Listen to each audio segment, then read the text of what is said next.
ओम साई राम। आपको दिख रही होगी ये मैं बुक लेके आई हूँ, श्री साईं सचित्र, श्री सद्गुरु साईं बाबा शिरडी।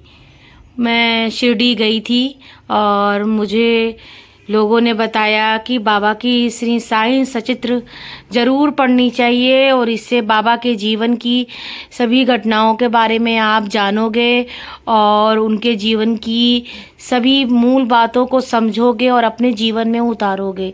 इसलिए आज मैं आपके सामने ये दिखाने जा रही हूँ कि मैं बाबा की साईं सचित्र लाई हूँ और इसमें बहुत ही अच्छी अच्छी बातें कही गई हैं जो मेरे कहने से आप सभी को भी ये बुक लेनी चाहिए और साईं परिवार को और आगे बढ़ाना चाहिए। ओम साई राम। ओम श्री साई राम। श्री साईं सचित्र बुक में बताया गया है कि जो शिरडी में आएगा आपदा दूर भगाएगा। आज के युग में प्रत्येक व्यक्ति अर्जुन की तरह अनेक समस्याओं व प्रश्नों से घिरा हुआ है। वह चाहते हुए भी अपनी शंकाओं का समाधान नहीं कर पा रहा है। साईं सचित्र में वर्णित उपदेशात्मक घटना कथाएं व जीवन की चक्रव्यूह से घिरे मानव को नव जीवन के प्रति सचेतना देती है। आवश्यकता है साईं उपदेशों को अपने हृदय में उसी प्रकार स्थापित करने की जिस प्रकार अर्जुन ने किया था। तभी हमें ज्ञान रूपी मोती प्राप्त होंगे और जीवन की उलझी गुत्थियां सुलझेंगी। साईं बाबा के उपदेश आत्मा पर जमी विराट विकारों की एक एक परत को हटाकर दिव्य प्रकाशन के दर्शन कराएंगे। निश्चित रूप से साईं बाबा के वचन जीवन के रहस्यों का उद्घाटन करेंगे और यथार्थ की अनुभूति कराएंगे, जिससे मानव का जीवन जीने का अंदाज ही बदल जाएगा। मेरे साईं भक्तों व उनके जीवन के बारे में जानने वाले जिज्ञासुओं से मेरी करबद्ध प्रार्थना है कि इस ग्रंथ का पठन व श्रवण अवश्य करें। ऐसा करने वाले को स्वास्थ्य, सुख, समृद्धि, शांति की प्राप्ति के साथ साथ जीवन की सम्मति भी अवश्य ही होगी। ओम साई राम। सभी भक्तों को ओम साई राम। और आज मैं आप सभी को श्री साईं सचित्र की अध्याय 1 गेहूं पीसने की घटना, गेहूं पीसने का आशय, इसके बारे में बताने जा रही हूँ, जिसके बारे में जान के आप बाबा के बारे में और ही चीज़ें जान जाएंगे। और जो भक्त बाबा के बारे में सही से अभी नहीं जानते हैं वो जानेंगे। तो गेहूं पीसने की घटना ये थी कि 1910 में एक दिन मैं सवेरे श्री साईं बाबा के दर्शन के लिए मस्जिद में गया। वहां का विचित्र दृश्य देखकर मेरे आश्चर्य का ठिकाना ना रहा। श्री साईं बाबा मुंह हाथ धोने के बाद चक्की पीसने की तैयारी में जुटे थे। उन्होंने जमीन पर टाट का एक टुकड़ा बिछाया, उस पर हाथ से पीसने वाली चक्की रखी। फिर उन्होंने कुछ गेहूं डालकर पीसना शुरू कर दिया।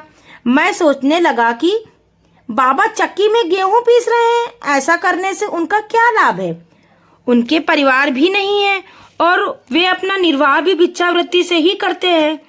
उस समय वहां उपस्थित अन्य लोगों की भी कुछ ऐसी ही धारणा थी, परंतु उनसे पूछने का साहस भला कौन कर सकता था।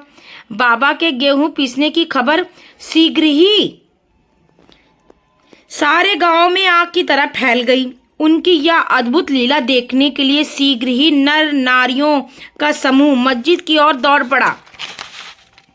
भीड़ को चीरती हुई और 4 निर्भीक स्त्रियां आगे आईं और बाबा को जबरन वहां से हटाकर उनके हाथ से चक्की की मूठ छीन ली और उनकी लीलाओं को गाती हुई स्वयं गेहूं पीसने लगी। पहले तो बाबा को क्रोध आया, फिर उनका भक्ति भाव देख वे शांत भाव से मुस्कुराने लगे। गेहूं पीसते पीसते उन स्त्रियों के मन में ऐसा भाव आया कि बाबा के ना तो घर द्वार हैं और ना इनके कोई बाल बच्चे हैं तथा ना कोई देख रेख करने वाला ही है। वे स्वयं भिक्षावृत्ति द्वारा ही अपना निर्वाह करते हैं। बाबा तो परम दयालु हैं। हो सकता है कि यह आटा वे हम सब लोगों में ही बांट दें। इन्हीं विचारों में मग्न गीत गाते गाते ही उन्होंने सारा गेहूं पीस डाले। फिर उन्होंने चक्की को हटाकर आटे के 4 बराबर हिस्से कर लिए और अपना अपना हिस्सा लेकर वहां से जाने लगी। अभी तक शांत मुद्रा में निमग्न बाबा उसी क्षण क्रोधित होकर अब शब्द कहने लगे। स्त्रियों, क्या तुम पागल हो गई हो? तुम किसके बाप का माल हड़प कर ले जा रही हो? क्या किसी कर्जदार का माल है जो इतनी आसानी से उठाकर लिए जा रही हो? अच्छा, अब एक काम करो कि इस आटे को लेकर जाकर गांव की मेड़ पर बिखेर आओ। मैंने सीढ़ी वासियों से पूछा कि कुछ बाबा ने अभी किया है, उसका वास्तव में अर्थ क्या है? उन्होंने कुछ मुझे बतलाया कि गांव में हैजे का प्रकोप चरम सीमा पर फैला है, उसके लिए ही बाबा यह उपचार है। अभी जो गेहूं आपने पीसते देखा था वह वास्तव में गेहूं नहीं, हैजा था, जो पीस कर नष्ट कर दिया गया है। इस घटना के बाद सचमुच हैजे की संक्रामकता शांत हो गई और सभी गांववासी स्वस्थ हो गए। यह जानकर मेरी प्रसन्नता का और छोर न रहा। मेरी जिज्ञासा जाग गई। मैं स्वयं से ही प्रश्न करने लगा कि आटे और हैजा रोग का भला पारस्परिक संबंध क्या है? इसका सूत्र कैसे मिले? घटना समझ में आने वाली नहीं लगती। अपने मन की संतुष्टि हेतु इस मधुर लीला का मुझे 4 शब्दों में महत्व अवश्य प्रकट करना चाहिए। लीला पर चिंतन करते हुए मेरा हृदय प्रफुल्लित हो गया और इस प्रकार बाबा का जीवन चरित्र लिखने के लिए प्रेरणा मिल गई। तो या तो सब लोग जानते ही हैं कि यह कार्य बाबा की कृपा और आशीर्वाद से सफलतापूर्वक संपन्न हो गया। अब मैं आपको बताने जा रही हूँ गेहूं पीसने का आशय क्या है। तो इसमें लेखक ने लिखा है कि शिरडी के लोगों ने गेहूं पीसने की इस घटना का अर्थ जो लगाया वह तो प्रायः ठीक ही है, परंतु इसके अतिरिक्त मेरे विचार से कोई दूसरा अर्थ भी है। वह यह है कि बाबा शिरडी में 60 वर्षों तक रहे और इस अवधि में उन्होंने गेहूं पीसने का कार्य प्रायः नित्य ही किया। पीसने का आशय गेहूं से नहीं, वरन अपने भक्तों के पापों, दुर्भाग्यों, मानसिक तथा शारीरिक दुखों को नष्ट करने से था बाबा का। उनकी चक्की के 2 पार्टों में से ऊपर का पार्ट भक्ति का था और नीचे का पार्ट कर्म का। चक्की की मूठ जिसे पकड़कर वे पीसते थे वह था ज्ञान। बाबा का ऐसा दृढ़ विश्वास था कि जब तक वह मनुष्य के मन से प्रवृत्तियां, आसक्ति, घृणा तथा अहम भाव नष्ट नहीं हो जाते, जिनका नष्ट होना बड़ा मुश्किल है, तब तक ज्ञान की अनुभूति नहीं हो सकती। यह घटना निर्गुण संत संत कबीरदास जी की एक ऐसी घटना की याद दिलाती है कि कबीरदास जी एक स्त्री को अनाथ पीसते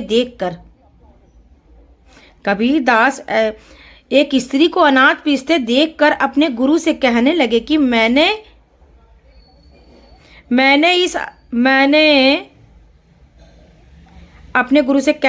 कि जैसे अनाथ पक्की चक्की में पीसा जाता है, उसी कार मैं भी संसार सागर रूपी चक्की में पीसे जाने की पीड़ा अनुभव कर रहा हूँ।